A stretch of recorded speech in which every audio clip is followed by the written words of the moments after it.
you ready? I'm ready. Let's do it. Let's do it. All right, guys, we have a very special guest joining us today. And Becca and I actually just talked about how we met her at our Quick Trip event in last week's episode. Today, we are joined by Grace Stanke, or you might know her as Miss Wisconsin. So welcome to the podcast, Grace. Thank you. I'm so excited. I recently became a podcast girl. Like all my hours driving as Miss Wisconsin, music kind of got old. And now I've been getting into podcasts, and Cranberry Chats has been one that I've been listening to lately. So yeah, it's exciting. Thank you. Yeah, we were talking about that. That's actually how we kind of made this connection. You said that you like true crime podcast, and I was like, yes, crime junkie. And you're like, yes, I was listening to that too. So, exactly. Too funny. But thank you for coming on here. I know you have a lot going on right now with Miss America coming up. What is that? That's going to be next week after this episode drops. So let's kind of start on your history. Where are you from? Give us the whole rundown, where you're from, what you're doing, what you're going to school for, all that fun stuff. Yeah, let's dive into my life story here. So I grew up in Wausau, was born and raised there, and that's central Wisconsin. Pretty much went through most of like public school systems. I did go to a private school for a couple of years. Throughout my time as pre-graduating high school, I was very academically driven, still am, but I was able to actually skip a grade, and I started taking college classes while I was in high school. So I did what's called no big deal. Well, no big deal. Yeah, it's a strange child. I ticked off a lot of administrators back in my day. God bless the Wausau School District. They know my name very well, and I don't know if it's in a good way or a bad way. But besides the point, I was able to skip sixth grade, and then in high school, I still wasn't feeling challenged enough, and I really pushed to go take college classes. So I got into dual enrollment, and as I started that, I started off with just taking one math class, and then I decided, hey, I'd like to tack on an English class. And it just kept growing until I was a full-time college student and a full-time high school student my junior and senior year of high school. So I was able to graduate high school at 17 with the equivalent of an associate's degree. The only reason I couldn't get the degree is because I was graduating high school a month later, and I needed to have a high school diploma to get the associate's degree. So every single one of the administrators at the university was like, I'm so sorry. I'm like, me too. It's okay. But that's kind of like the premise of growing up. I started playing violin when I was 8 years old. That's kind of an important part of the story here. So I've been playing violin now for 12 years. And at this point in time, I go to school at UW-Madison, and I'm studying nuclear engineering, which is really out there. Totally. When you told us that, I think my jaw just hit the floor. I was like, you do what? You're studying what? Yeah, it's super amazing.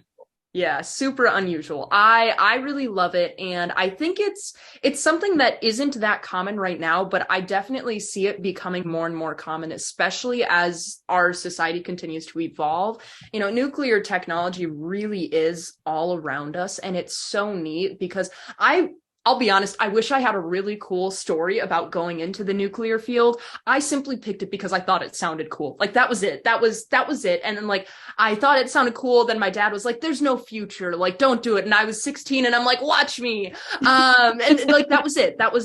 But I ended up going to school. And once I started learning about it, I was like, wait, this is actually really cool. And I really lucked out where I think I really fell into what has turned into being my passion quite quickly and early on in my life. But since then, you know, nuclear technology, I've worked on and seen it in medicinal purposes. It's in agriculture, actually, in a lot of places. It's obviously power plants and things like that. It's neat to see the different applications and how it affects our daily lives. You know, it's nuclear technology is in our smoke detectors. It's why when you take the battery out, it's still beeping. And so sorry, I'll take responsibility, but on behalf of the nuclear industry. But it's something that's really, really neat, and I've become really passionate about. So do you have a career path kind of lined up for once you graduate college and after Miss America and Miss Wisconsin kind of wraps up? Do you have an idea of what your next step is going to be? Yeah, I'll probably be working in a power plant of some sort. I've been looking at one in Arizona actually pretty heavily. So that's probably where I'll end up in a technical, more of the stereotypical engineering sort of job. I love engineering and it forever will be a big part of me, but I don't see myself staying in that role for 40 plus years, After about 10 years, I'm hoping to get into sort of a front end position, whether it's, representing a company or doing advocacy work or working on policy, something along those lines, just because I do enjoy communicating. I enjoy working with people. But I also believe that as an advocate and as a, maybe a politician, you got to have the experience, you got to have the knowledge, you got to have the background to support the stance, support the view. So that's where I'm really passionate about making sure I spend time in the power plants and spend time in the power industry, understanding it more than just me as a 20-year-old girl who doesn't have a degree yet. Like that's the thing, is I've been invited to do some really incredible things as Miss Wisconsin, but I'm like, I can't jump right into this right away in my career. I need to know more about the industry before I really start advocating for it. That's so smart. Yeah. I think everyone needs that mindset. You can't just jump full force into something thinking that you know it all. Like you got to take those stepping stones to understand behind the scenes and stuff. And I think, I'm just thinking of the dairy industry here, but a lot of those like upper management roles, it's like, do you understand what happens like on dairy farms? Because I think you would do something a little bit different. Yeah, for sure. And I'm sure you guys experience that on a daily basis. So very much. Yes. That's incredible that you not only like are going for such a, I don't want to say extreme profession, but like such an incredible one. Do you find that it's a pretty common type of engineering? I guess when I think of engineering, I think of like mechanical engineers or like, the more basic ones. Is that kind of a niche or niche, whatever you want to call it, engineering type? Yeah, nuclear is definitely very, very small. Looking at UW-Madison here, their mechanical engineering program has, I don't even know how many students, like well over 1,000 at least in each class, let alone like overall. Right now, my nuclear engineering class will graduate with about 30 people. So it's a very small major. But the thing about nuclear, and the reason why so many people actually transfer into it, and one of the reasons that I fell in love with it, is I like to describe nuclear engineering as a big melting pot of all different types of engineering. So we need to know a little bit of electrical, because sometimes we're going to be working on a control panel for the power plant.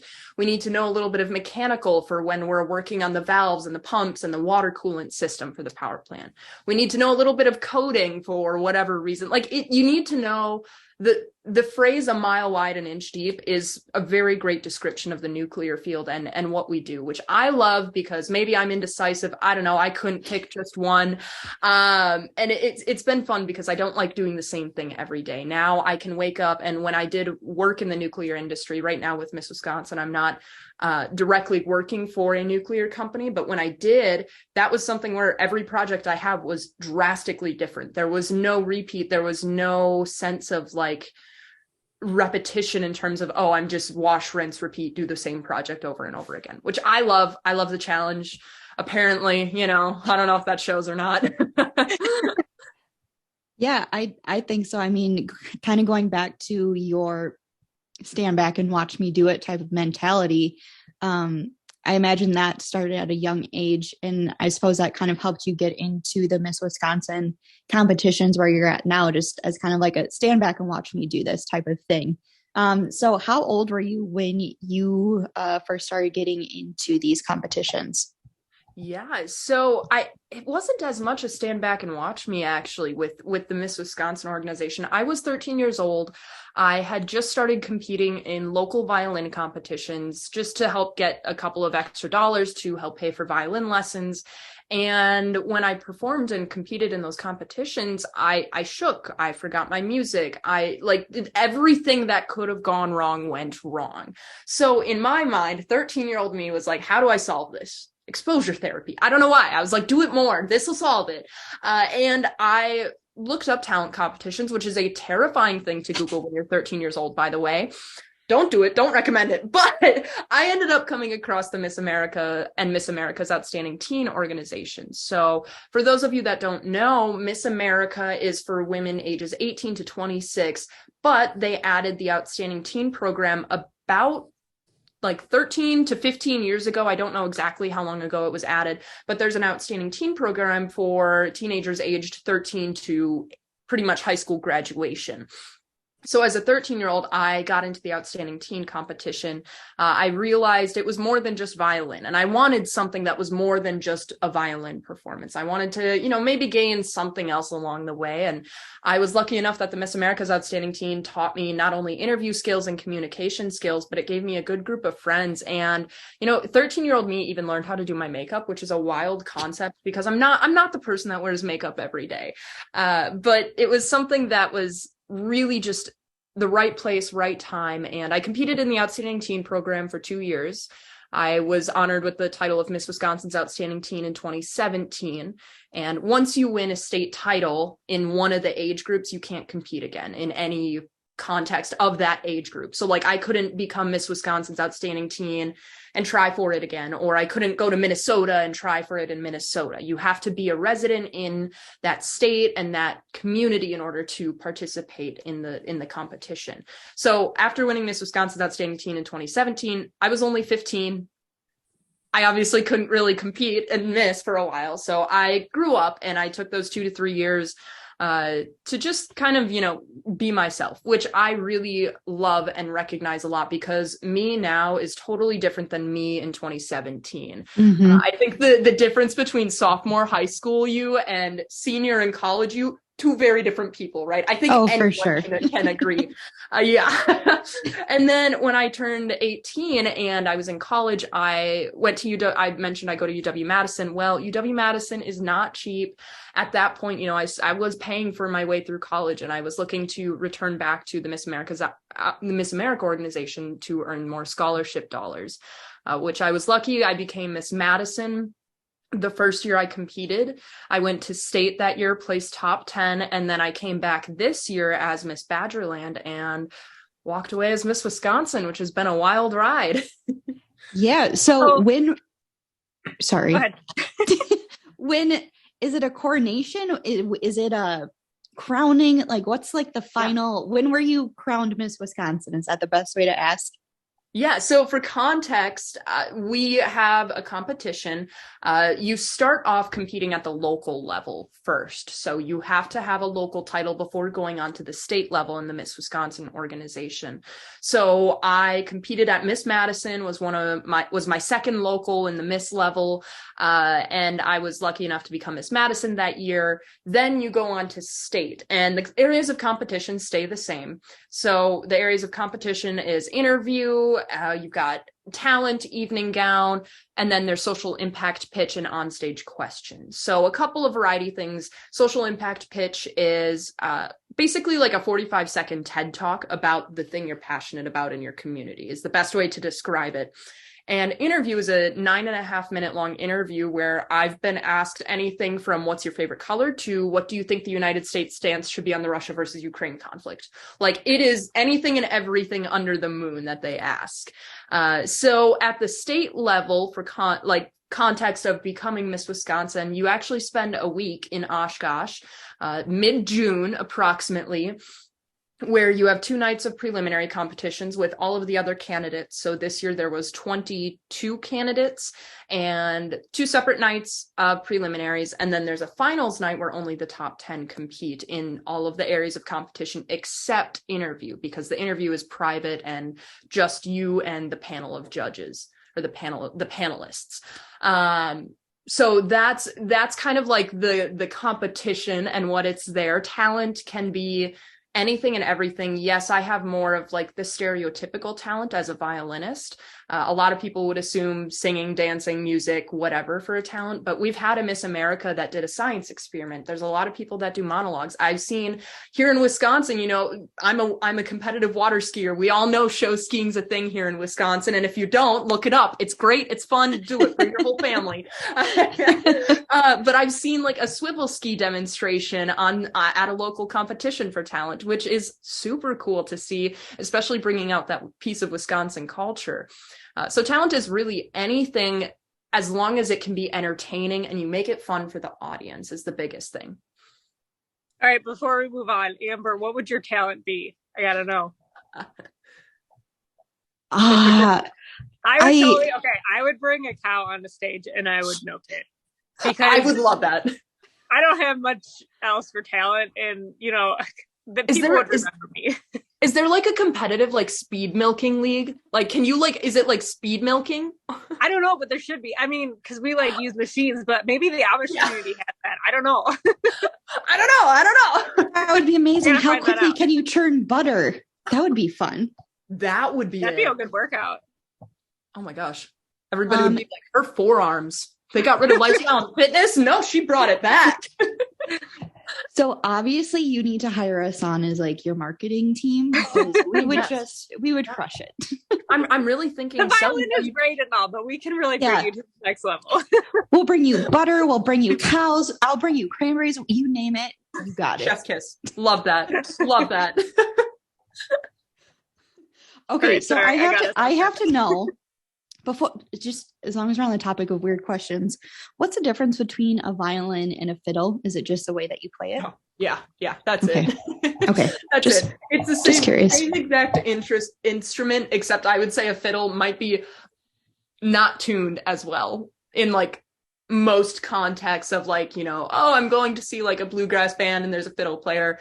It might not be tuned as precisely as a classical violinist might tune their instrument, but otherwise it's the same exact instrument. There's no physical difference. So do you ever just like go rogue and you're just like, I'm going to change it up and just play the fiddle real quick? Oh yeah, I mean, definitely. I'm a big proponent, and my violin teacher, he didn't know what to do with me really, because he's a Suzuki violin teacher, which, like, if you don't know, Suzuki is kind of like almost the world gold standard for teaching an instrument and like teaching violin, right? Well, I had started off violin the first 2 years with somebody that it was their first time teaching. I wasn't really taught well for the first 2 years, but I will say I was taught fun. Like, it was very fun and engaging and it wasn't boring. So it did keep me interested. But after 2 years, I switched to Mr. Langer, who is from my hometown of Wausau at the Wausau Conservatory of Music. And he was a Suzuki teacher. And at that point, he's like, well, you're not exactly a traditional Suzuki student. I can't just put you in Twinkle, Twinkle, Little Star because you're beyond that level. And I sat there, and there would be times where we'd kind of do some Suzuki stuff, some classical music, but then I'd be like, you know, what if I played like a Lindsey Stirling piece, which she's kind of a little bit more of a pop artist in terms of her music. And 1 year for state, actually, at Miss Wisconsin, I played Thunderstruck by AC/DC. So I've really thrown him for a lot of loops, and he's worked with me on all of them, which is fantastic. But I think one thing about violin is that, yeah, it's a classical instrument, but music is so awesome and can be modernized in so many ways. I'm playing a piece by Vivaldi for Miss America, but like I said, last year I played Thunderstruck. I just did a parade last week, Wednesday, before Thanksgiving, where, yeah, it was a Christmas parade, but people still want to hear Devil Went Down to Georgia. So you bet I played Devil Went Down to Georgia. Oh, I love that. So cool. Yeah, thanks. It's pretty fun. I enjoy it. So, okay. What was your little TED Talk? What did you call that? I'm sorry. The overall competition phase is called the social impact pitch. Yes. I could not give you the one I gave at state. I don't remember it. But for context of what my social impact is and a little bit of a preview for my Miss America social impact pitch, I promote clean energy, cleaner future is the name of it, right? So the background behind a social impact initiative, for people unfamiliar with the Miss America organization, is it's a cause that you want to promote in your community. It's sort of like your number one thing. You know, you've got politicians that are like, oh, you know, I want to do this or whatever, like whatever their key thing is. That's social impact initiative for us. So for mine, it's called Clean Energy, Cleaner Future. And as a nuclear engineer, I'm very passionate about zero carbon energy and advocating for nuclear. So Clean Energy, Cleaner Future is all about switching America over to zero carbon energy. Now, I typically don't need to convince people to support wind or solar or biomass or hydroelectric, but I need to convince people to support nuclear energy. And nuclear really is the only path forward for us to continue sustaining the world that we live in at this point. You know, the amount of power that's used is incredible. And our population is going to continue to grow. Our agriculture needs are going to continue to grow as well as our population continues to grow. We can't afford to give up that land usage to solar panels and wind farms and things like that. So that's really where nuclear steps in as a small and very, very powerful source of energy for people to use to power their homes. You know, just one power plant powers 14% of Wisconsin. One nuclear power plant powers 14% of the state of Wisconsin. In comparison to the rest of it is powered by 90 plus gas and fossil fuel plants. So there's a huge disparity in terms of how much it can actually produce. And, you know, the nuclear industry has been producing power for over 50 years. And people always bring up waste. They always bring up Chernobyl and things like that, which I'm sure is kind of a thought on your mind right now. But the biggest thing is over the past 50 years, there have only been those three major disasters. Let's talk about just the past 15 years in America of fossil fuels. Like, let's just start with just the Deepwater Horizon oil spill. More people died there than all of nuclear energy history.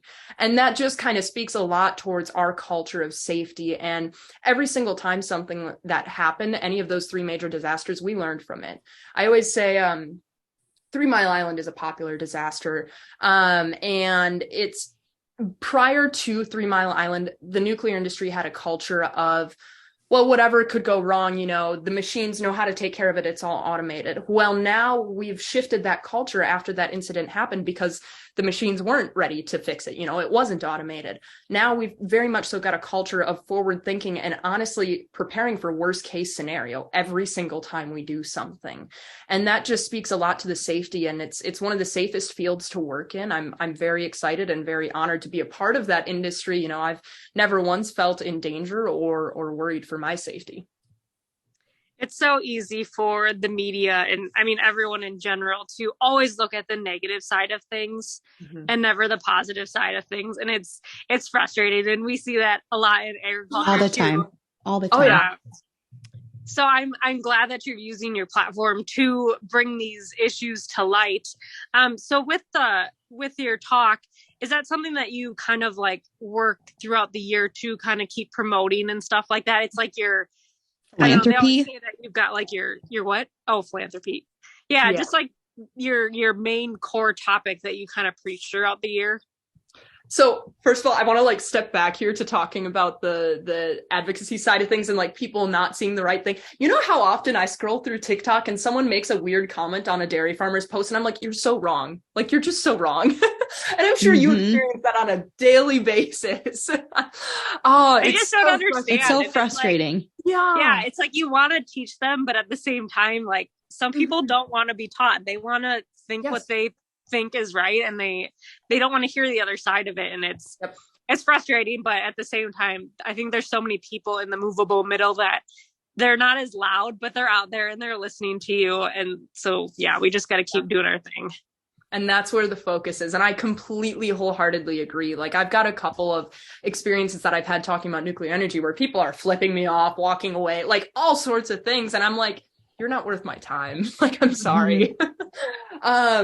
But back to your original question about, you know, is this something I do throughout the year? And the answer to that is yes. At this point, I've been Miss Wisconsin since June 18th, so a little over 5 months now. And I've received actually just under $10,000 in funding for partnerships in terms of I'll be going to speak to over 9,000 high school students across the state of Wisconsin about nuclear energy. 2 of them are social media partnerships. So you guys have probably seen a couple of the nuclear posts that I put out. And then on top of that as well, recruiting and advertising for the Department of Engineering Physics here at UW-Madison to help talk about, you know, come to nuclear engineering, like this is an exciting field and it's something that people should be going into. So that sort of thing is like the major highlight. But beyond that, I've had the opportunity to be keynote speakers at international conferences. I've spoken to individuals from 9 different countries now, and I've heard feedback from 9 different countries. And then from there, going through, and I sat on a panel of the Wisconsin Electric Cooperative Association. I'm invited to speak at Dairyland Power Co-op's annual meeting later in June. Like just a lot of things like that. We're talking about nuclear and getting that conversation started and dispelling those rumors and just having it come from, not necessarily, I'm not an expert in it by any means yet. I do know more than the average person because of where I'm at in my degree. I have very, very little left. But I've also got the young and youth perspective, which is really different than listening to a guy who's been working in a power plant for 40 years. And it's really exciting having that opportunity to go and speak to people and connect with people, even at things like Warren's Cran Fest, which you two were probably there.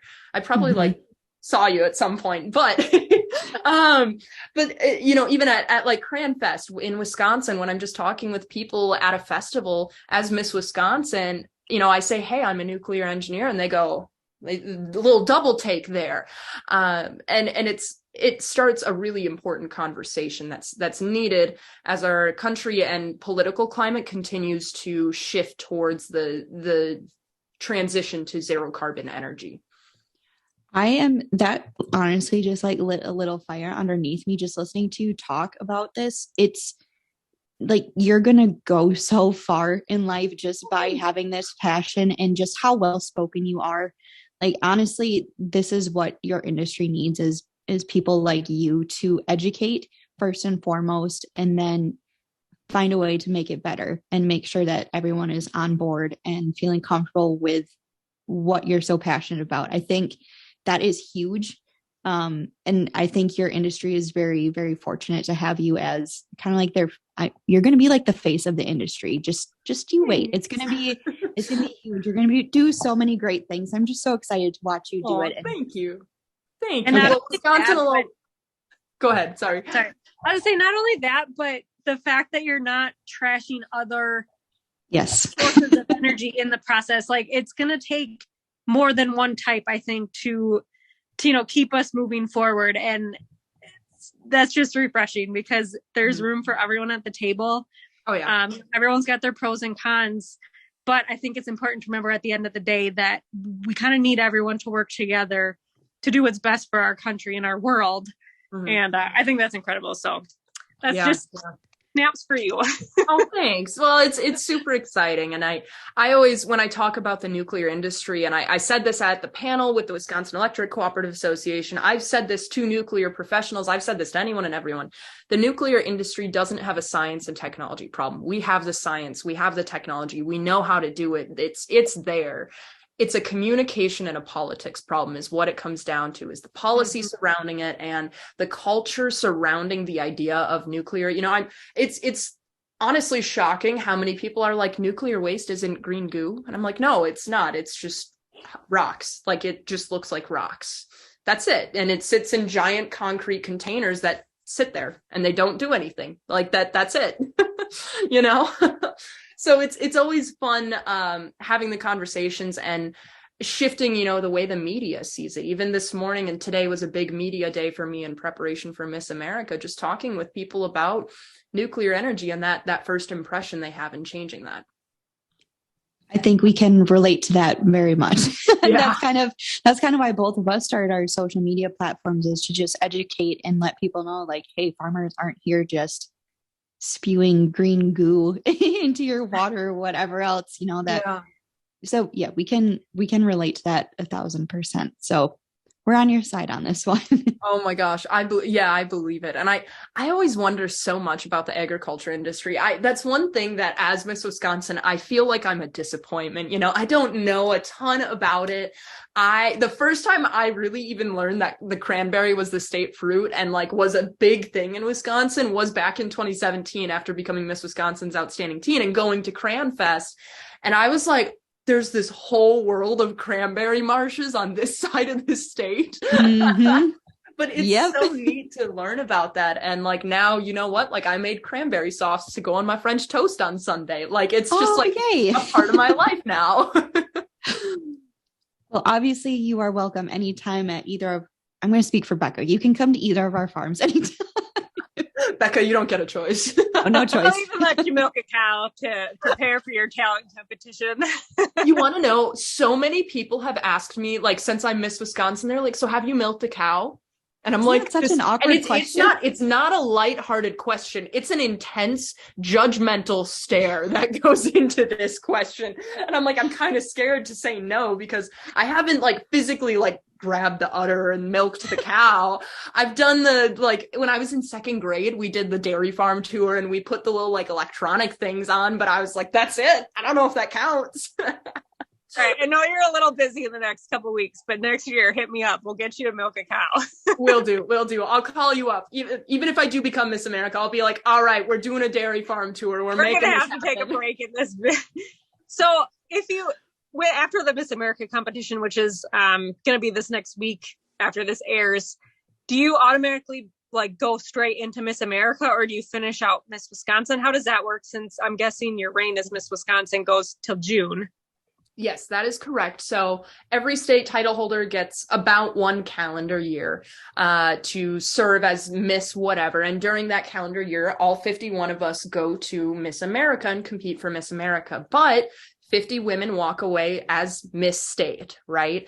Only one woman walks away as Miss America. And for that one woman that does, she will step right into that role. You know, the day after being crowned is a media day where it's interviews from literally like 6 a.m. until midnight, and so on and so forth. And Miss America, you know, one of the biggest things I like to talk about is these are paid positions. As Miss Wisconsin, this is my full-time paid job for a year.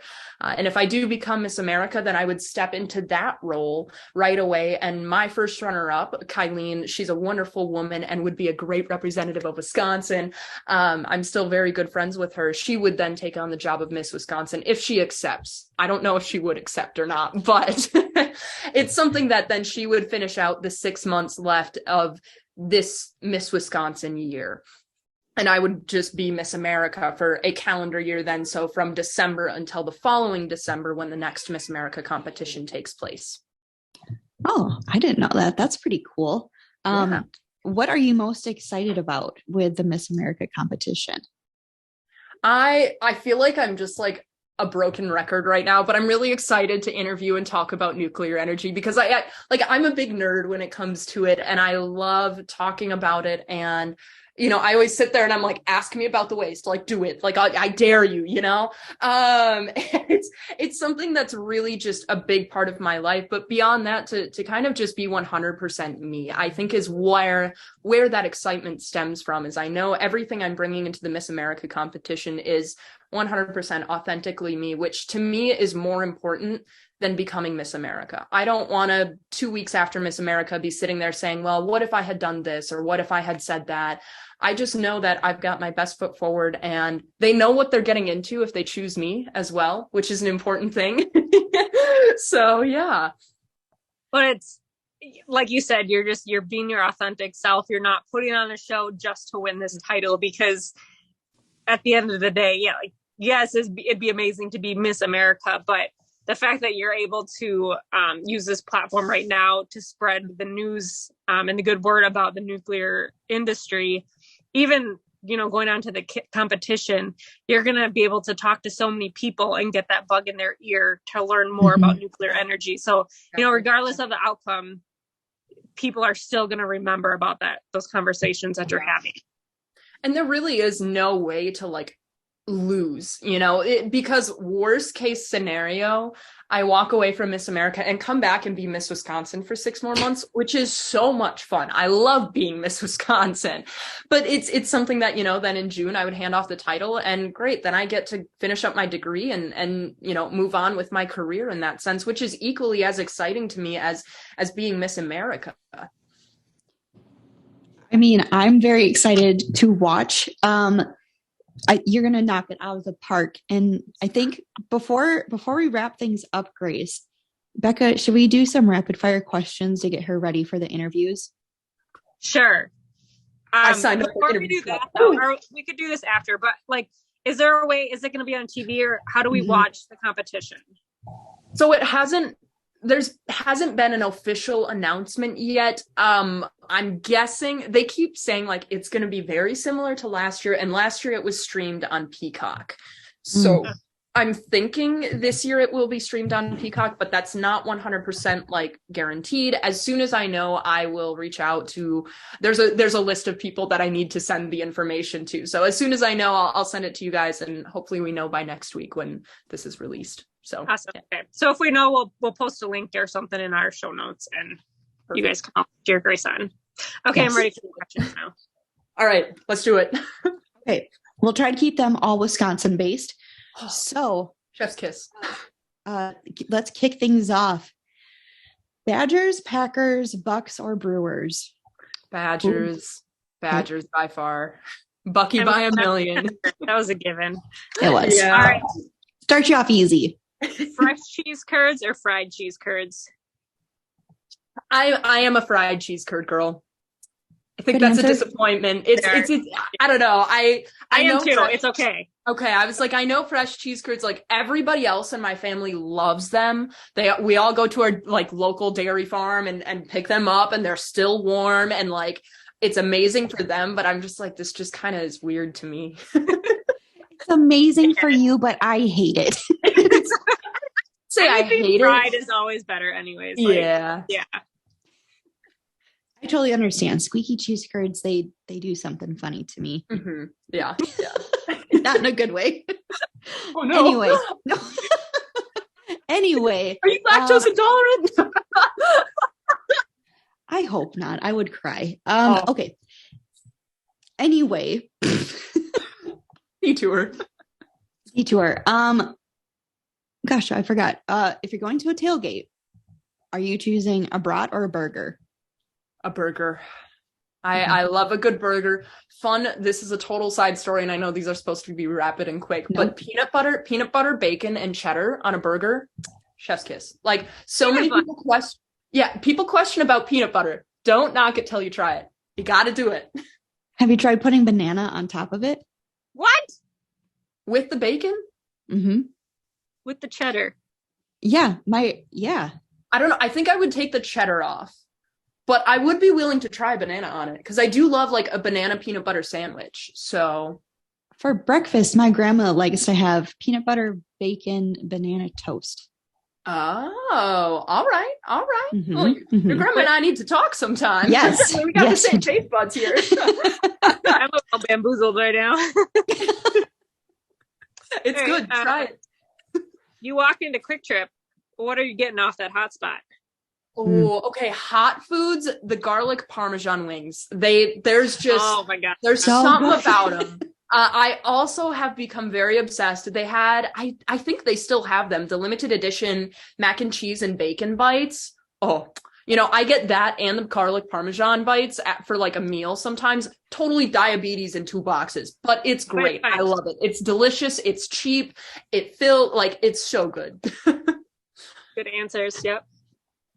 Okay, you're going to Culver's and you're getting some custard. What is your go-to order? The go-to would probably be vanilla with cookie dough. I'm very basic, but it also depends on the flavor of the day. Because if the flavor of the day is like Oreo cheesecake or Brownie Mountain or one of those, because I love chocolate, love sweet things, then that's it. Like that's the one. Yep. The Oreo chocolate volcano, I think that's what it's called, with the yes. Uh-huh. Yep. There's just something about it. Anytime I'm driving by, like if I see it, I'm like, I'm not even hungry, but yep, we're going. Yep, it's happening. For sure. Oh, I'm running out of questions here. I was going to say, make it a good one. This will be the last one. What your favorite breed of cow is, but if you want to say brown Swiss, we could answer that one. I could not tell you. I like the fluffy show cows when they're all like shampooed and conditioned. I know that's not a breed, but I don't know cow breeds. I'm sorry. Those are just beef cows.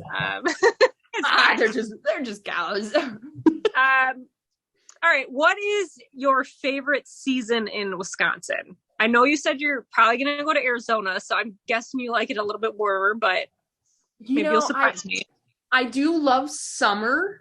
I don't think I will love Arizona summer. I'd like to preface that. That sounds way too hot. I do love summer in Wisconsin, though, because that's something that, like I mentioned, I'm a competitive water skier, so I get to spend time out on the water with family, friends, and dogs, because dogs are always important. I do love fall and winter, though. I would have to say spring is my least favorite. It's really ugly. It's just, like, not cute. The snow is melting. It's mucky, slushy. Like, not a fan. And you can't really do anything. Because, like, you got to wait for the ice to get off the water, so you can't do any water sports. And you can't, like, go downhill skiing because the snow's crappy. Like, there's no medium in the middle there for spring. But I do love winter. I grew up in Wausau, I mentioned, so I did go to Granite Peak and downhill skied there. So that's also a big kind of highlight of my childhood and my life story. Awesome. I love it. Well, I'm going to sound like such an old person, but Grace, like, it's been a pleasure. You're such a fascinating young lady, and I can't wait to see what you do in life, because it's going to be amazing, whatever you do. Thank you for coming on here today. I've learned a lot about everything.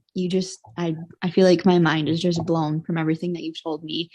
We wish you nothing but the best at Miss America. And when you win, you're going to have to come back on the podcast and tell us all about your experience. So Gladly. Fingers crossed. We'll see what happens. Got fingers, toes, everything crossed for you. And we're going to be rooting.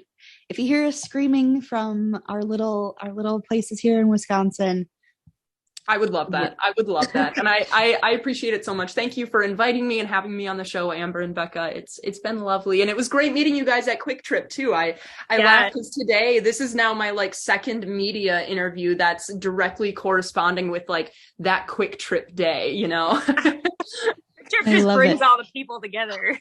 We love it. We love it. You don't know who you're going to run into at a Quick Trip event. That's for sure. Or at a Quick Trip.